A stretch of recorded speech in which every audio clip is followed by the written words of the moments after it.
Hi everyone, it's Nicole Spohr for Honeybee Stamps, and today I'm sharing this perfect birthday no-line coloring trifold card with you. Today we're going to be combining lots of stamps from many different stamp sets for this card. We're going to start with this 9 by 12 piece of Bristol Smooth cardstock. I'm going to use a rotary trimmer. You could use a regular paper trimmer as well. This was just what I had handy. And I'm going to trim this into a 5.5 by 12 inch strip. This is going to make the actual card once folded 4 by 5.5 inches, which is 1/4 of an inch smaller than a standard A2 size card, but it fits in a standard A2 envelope easily. Along the right edge, I marked at 4 inches and 8 inches so that I would kind of have an idea of how the panels will fold. This is going to open lengthwise, so it's going to be a long card. It's not going to be horizontal, but it will be vertical. I'm going to start with some images from the Honeybee Stamps Oh My Whiskers stamp set, and I'm going to play around with placement. I've left this into the video as I'm often asked kind of about the design process and how I work out where I'm going to put everything. I like to start with my largest images. In this instance, from Oh My Whiskers, it'll be the cat holding on to the balloons and the bucket of kittens. I'm also incorporating the birds and bees branch step.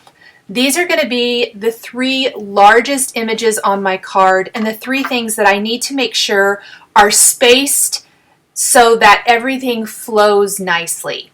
For example, the cat where it is now, not really flowing with the branch if I'm going to have the branch coming in from the right side, which is what I think I want to do. I also want to be mindful of those 4-inch marks on my card because that is where the score line will eventually go. I prefer to wait to do my scoring until the very end, as the ink tends to want to gather where the score of the card is. So if you score it first, anything you color or ink is going to gravitate towards that area and it looks kind of funny. So I wait till the end. That's why I've made my little score marks so I know where they're going to go. I've decided to shift my cat with the balloons over to the right, which looks much better. And then I've chosen the sentiments that I'm going to use for the card, making sure to leave room for those as well. I'm going to play around with some of the other kitten and accessory images from Oh My Whiskers and also from Birds and the Bees. Originally, these were the only 2 stamp sets I was using for the card. Or the only 2 image stamp sets, I should say, because the sentiments are from the Purrrfect sentiment stamp set. I've got some butterflies from the Oh My Whiskers stamp set, and then the little bees and the honeycomb from the Birds and the Bees. I really wanted to hang something from the branch, and I couldn't decide between the birdhouse or the beehive, and I decided I always love adding those little teeny tiny bees. That's actually what originally made me think, yeah, I definitely want to do the bees or the honeycomb because I wanted to have the little bees floating around. So we're going to have butterflies and bees, and when we get to the end, you're going to see that I choose to add some cattails and mushrooms from the Bill the Bear stamp set, and then some little bee trails for both that I'll use for the butterflies and the bees from the Beehive stamp set. So we're really just kind of mixing and matching everything.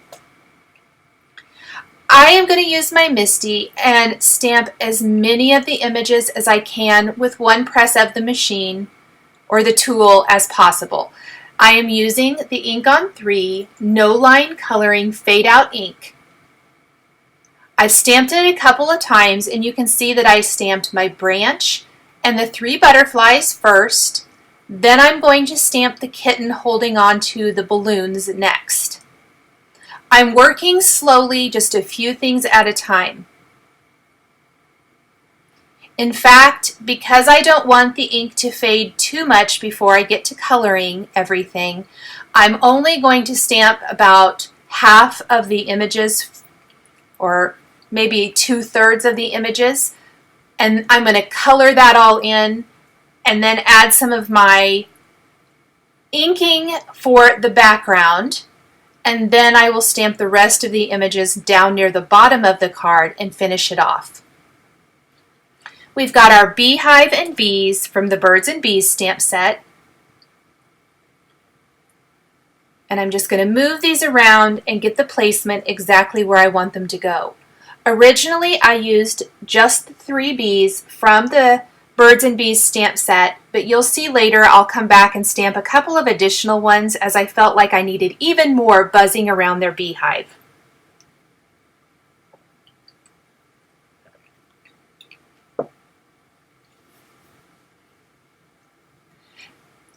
Now the inking does appear pretty light on camera. It is light, but it's very easy to see. By far, it is my favorite ink for no line coloring of any medium because it does stamp such a great line.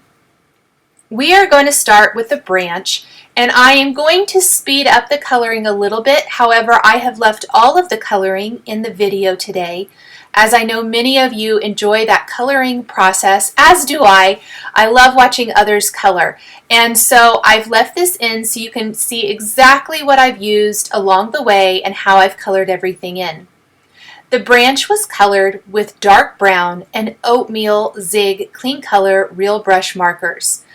One of the reasons that I always choose to do zigs when I'm doing a trifold card like this, it is a 1-layer card, and being a 1-layer card, if your coloring medium bleeds through the cardstock, it's going to show through to the back of the card, which I never want.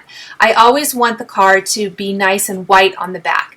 So I often will use zigs because they sit on top of the paper on the front. They're not going to bleed through like Copics would. Another great option would be colored pencils. They would be phenomenal. Zigs were a little quicker. It was part of the other reason I chose those today. But colored pencils would be another phenomenal choice, whether it be Prismacolors or Polychromos or whatever you like using there. Next, I'm coloring in all the leaves on my branch with light green and yellow green.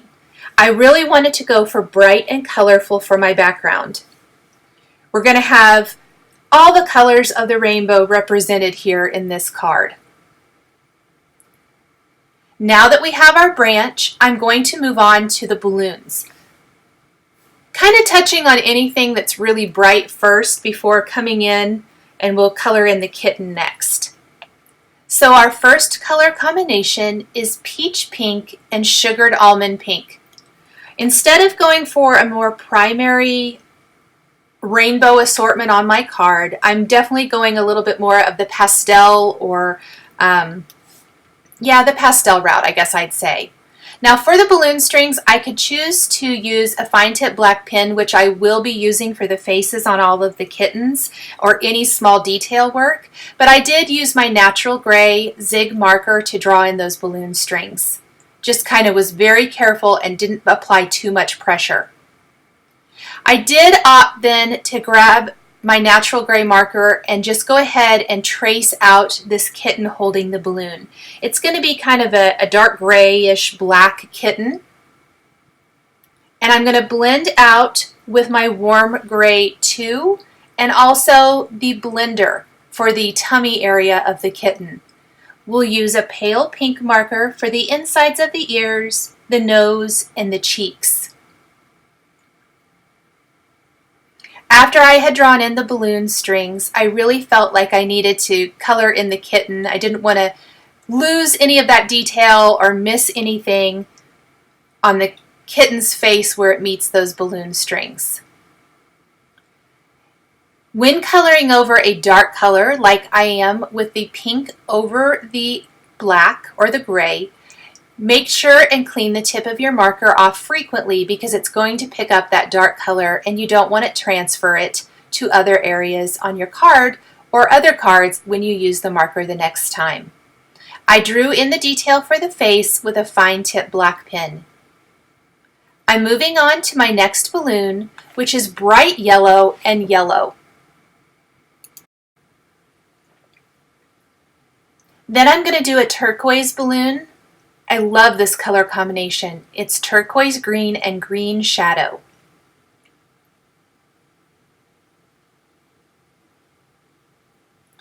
I have the recipient in mind for this card the entire time I'm working on it.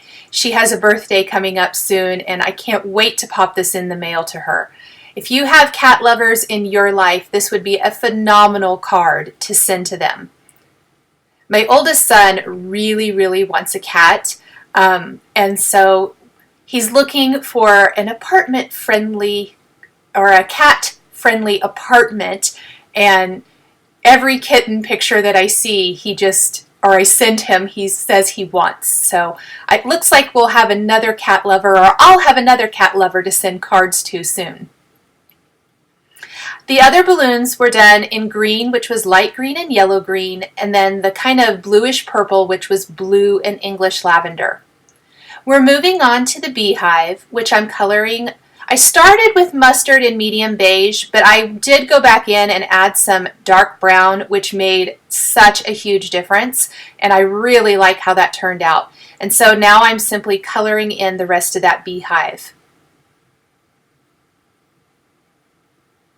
Something that makes a huge difference on cards like this is making sure and adding something to the background.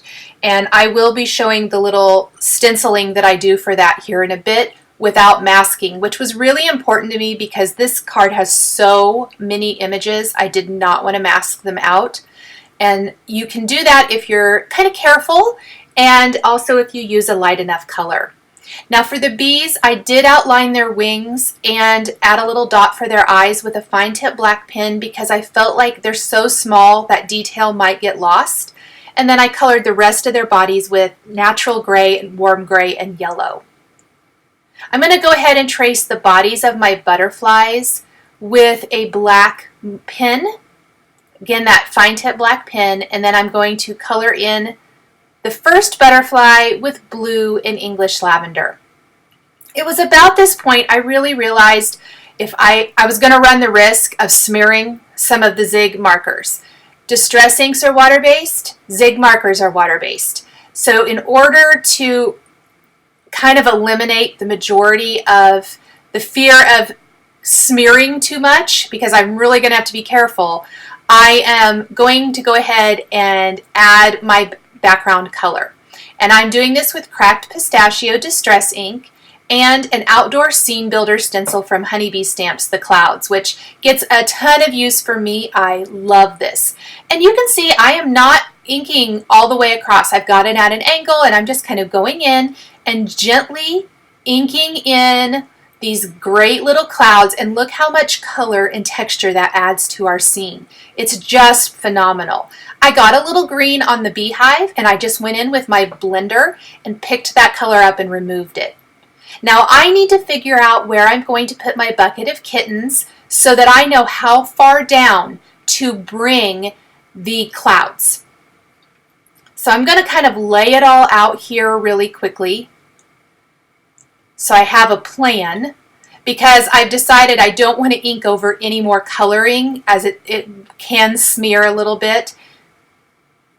And I'm going to stamp my kittens, the two individual kittens first, and I'm going to draw in a little straight line that I'm going to use as the landscape here. I'm going to draw in some grass, and then I'm going to stamp my bucket of kittens. And I am not going to mask that kitten that overlaps. Instead, I'm actually just going to use my finger to remove some ink from that. Because it's no line coloring, I'm not too worried about maybe missing part of a line. I just don't want it to go over the center of that cat's face. I can always draw that in with my markers in a bit. Now that I have my placeholders down, I am going to go and just ink up the rest of that sky really quick with my cloud stencil from the Outdoor Scene Builder, and my sky is all finished. I can also go ahead and start coloring in the rest of the images, and I'm going to start with the landscape, which I'm just going to draw in a little grass, with my light green marker, blend out with my yellow green, and blend out even further with my blender. I don't want to color all the way to the bottom. I want to leave some space so I can write a sentiment to my friend that I'm sending this card to.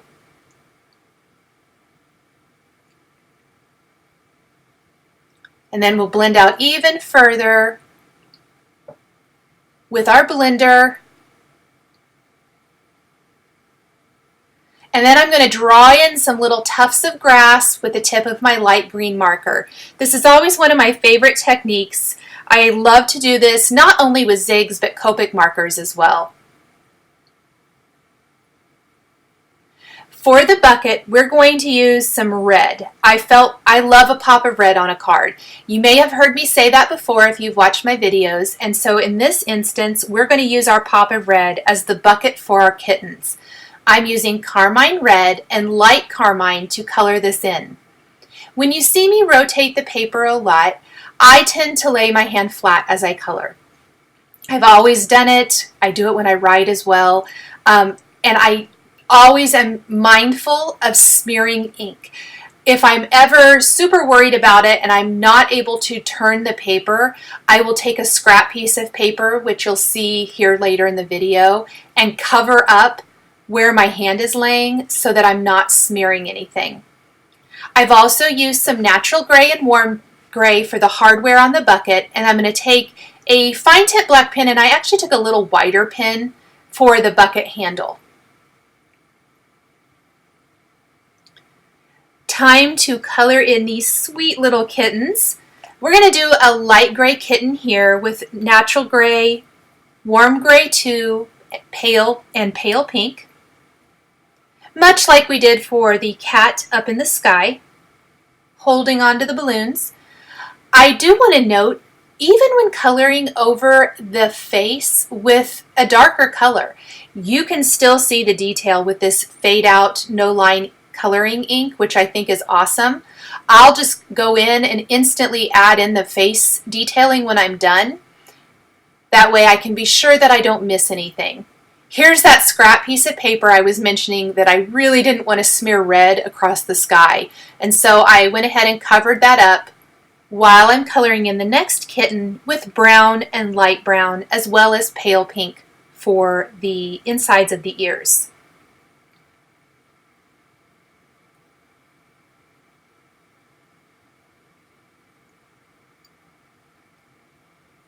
Our final kitten in the bucket, I wanted to do a black and white spotted kitten.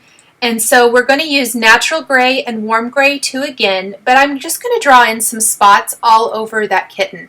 Oh, before I get to that, I did move up and color in my butterflies quickly with bright yellow and peach pink with sugared almond pink. I kind of forgot I had those butterflies up there that needed a little bit of color. Now we'll move back to our kittens. And I'm just going to simply draw in some spots. And I did the one on the ground first. Both this one and the one in the bucket are going to be spotted kittens, black and white spotted kittens. So I'm going to end up having two gray or grayish black kittens, two little orangish tabbies, and then two black and white kittens.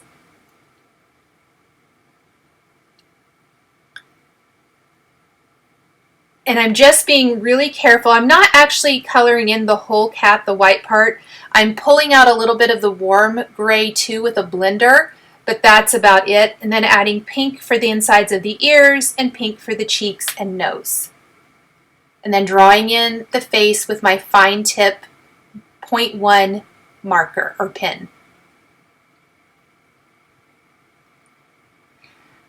Along the bottom of the card, it's really fairly evident that there's not as much going on down here. Even though we've got the cats, we've got 5 kittens in a bucket, and then our little landscape, I felt like it was lacking. And it took me, I had to leave it. I had to let this sit for a little bit and come back to it to figure out what I wanted to do to help fill it in, which I will talk about a little bit more once I get to that. But don't be afraid to come back and add more things. One of the beautiful things about using a distress ink for that stenciled background and Then the zig markers, as I mentioned a little bit ago, they're both water-based. They're going to play together. The background color is really light. Depending on what you use to color in additional images, which I'm going to use greens, browns, and yellows, it's going to cover up the clouds in the sky. So you don't have to worry about that, which is so great. I'll be using some cattails and mushrooms, and just those tiny little additions to the landscape down here are going to make a huge difference. In addition to that, I'm going to add a bird to the branch, and I'm going to add those additional bees that I was talking about. Let's stamp our sentiments because I definitely want to make sure that I have room for those. I've stamped "Oh My Whiskers, It's Your Birthday" up high, so when the recipient gets the card, and it's folded in the envelope, that's what you're going to see. And when she unfolds it, it's going to say, "Wishing you a perfect day," down below. I love that they work together. And these are nice, big, bold sentiments. They work fantastic for an extended scene card like this. I've used the VersaFine ONYX black ink to stamp those so they're nice and bold. From the Birds and Bees stamp set, we're going to take a bird now and tuck that into the branches. I'm even going to add some little additional leaves. I felt like I wanted it to be a little bit more leafy. And then, of course, those additional bees that I was talking about. So let's go ahead and stamp those first. And I'm going to color those right over top what I've already stenciled. So we've got our branch with dark brown, light green, and yellow green. And then the bird, we're going to color with cobalt blue, light blue, and then yellow, pale yellow, and the bright yellow for the beak. And the bird is just going to be tucked right into these branches, and it's perfectly spaced. And I like that little addition there to the top of the card and to the overall scene.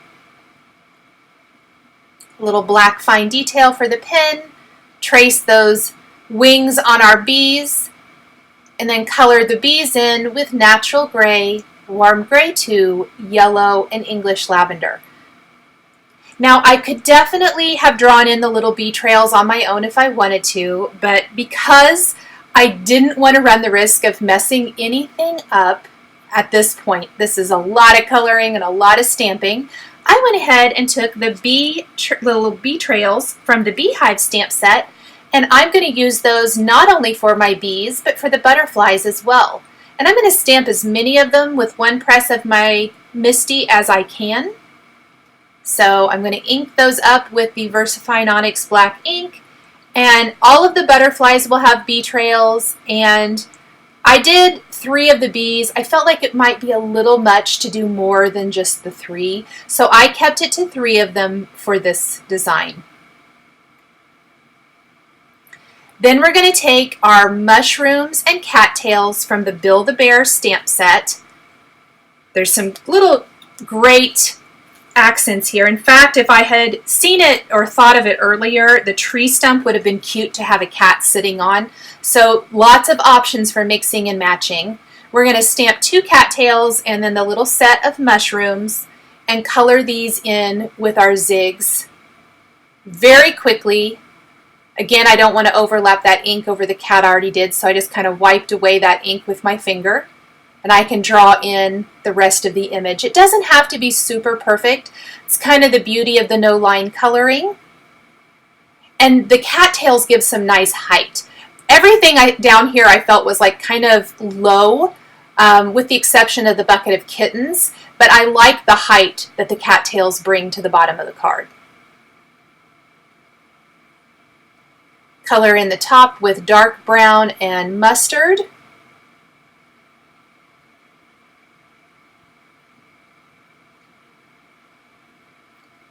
And then the mushrooms, we're going to use bright yellow, yellow, brown, and mustard.